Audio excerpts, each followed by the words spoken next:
Hey guys, welcome back to Tank Garage. My name is Frank and I will be the man behind the camera. Oh man, today we're working on my broken Volvo 940. There's a lot to unpack in this video, guys, and we have a lot of things that we need to look through.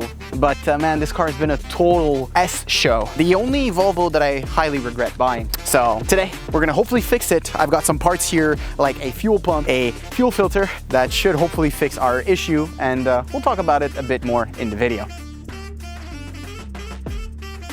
February 2024. I went ahead and found this beautiful 1992 940 GL on Facebook Marketplace. The seller listed it as a run and drive, beautiful condition with a little bit of age showing because it's a 1992. The paint on the hood, roof, and the trunk were a little bit faded, which needed a good polish. I've learned after that it just didn't need a polish, it actually needed to be painted because it was repainted, but that's in for a little bit later in the video. I then proceeded to bring the car back home for an hour-and-a-half drive. Car drove flawlessly, but I did notice that there was a slight misfire and that the cluster would go out intermittently.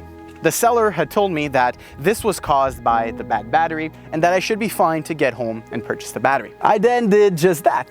I purchased a brand new battery, came back to the car, which I parked in a public parking lot, changed the battery, and the car would not start. So that was issue number one. I then messaged the seller.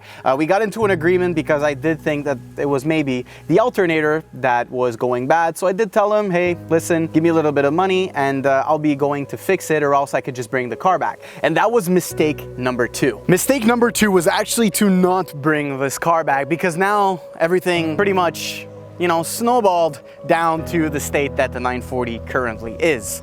It does not start, it does not drive. I went ahead in a previous video and changed the battery. We also changed the alternator, thinking that my issue was with electricity. Although there was an issue with electricity, which is now fixed because battery's still amazing, it just doesn't start. It is not getting any fuel to the fuel rail. We know that the fuel filter is brand new, but I went ahead and purchased a new one just in case. And now I believe that the fuel pump doesn't click. So hopefully we're having a fueling issue, because these engines are usually very, very simple. So that's what we're gonna do today. We've got the fuel cap opened in the back to access the fuel tank.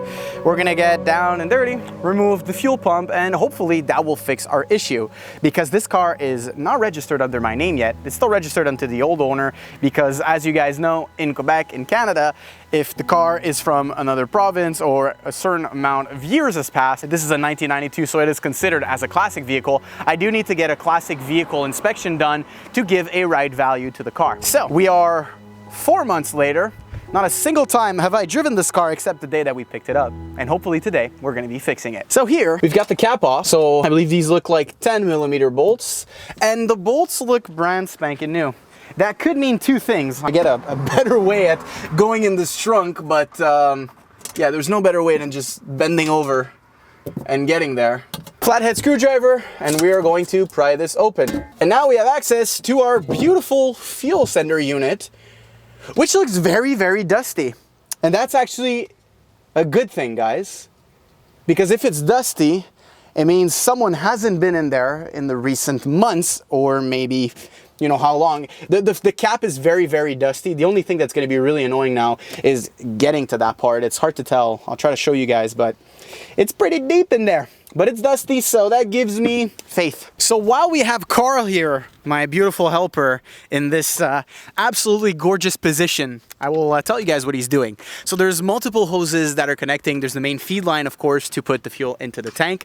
You're gonna have multiple hose clamps as well that you will need to remove. And on top of that, there is a big ring, which is usual on every single fuel pumps or fuel systems, that you twist off. We use the flathead screwdriver with a hammer to hammer it out, and it worked pretty well. Carl is the only one that can fit back there because it's kind of tight in this beautiful, majestic position. He's getting everything off, and it's kind of hard to film in there, guys, because it's really, really cramped, but I'm trying to describe it to you guys as good as possible. So at this point, we've got the unit out. This is definitely not easy. It's a very, very cramped place underneath the trunk. Okie doke. We've got everything off from the car, and we realized that the fuel pump I ordered is not the correct one. So on these models, some of them came with two fuel pumps. One in the tank and one underneath the driver's side seat. I didn't look at the time that I ordered the part because it was winter back then. I ordered the one that was for underneath the driver's seat without knowing. So now what we're gonna do is we're gonna try to find a positive and a negative wire that we can connect to the fuel pump that we took out of the car. Because if that fuel pump primes and turns, we know that that's not the issue. So then we can rule out the spark, we can rule out the fuel pressure regulator, and we can rule out all the way in the back, which would be the fuel pump. But if that's not the issue, what else can it be? Yeah, it's gonna be quite interesting. Quite interesting, guys. All right, guys, moment of truth. Is this gonna work? Comment down below. I'm gonna put the microphone next to it. If we hear it spin, the fuel pump is not our issue. I really hope it is, guys. I'm sick with this car. I'm honestly sick and tired of this car. All right, here goes nothing. Are you fucking kidding? I'm so done with this car, dude. I'm so done with this car, dude. I'm so fucking done. Oh my God. Nothing but headaches with this car since I've purchased it, and that'll teach you guys a big lesson when purchasing very old cars like these. Do your due diligence, have the car inspected. Don't be an idiot like me and base yourself on luck. Because I've been lucky with my past cars. I've been extremely lucky with my past cars, and the 940 is the car that ends my streak. So I'm probably gonna do another post for Instagram, see if people that are knowledgeable with this can understand. Fuel isn't getting to the fuel rail. The fuel pressure actuator is doing its job properly. The fuel lines are fine. The fuel pump now works. The fuel filter is literally brand new. That's the whole fuel system, right?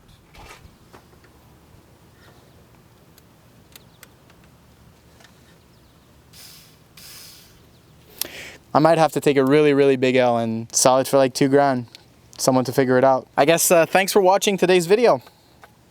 If you enjoy the pain in me working on this car, make sure to like, subscribe, comment, share. Watch the video like 5 times so I can get monetized and make money to fix this junk box. But I think a shop is gonna have to figure this one, guys. See you, boys.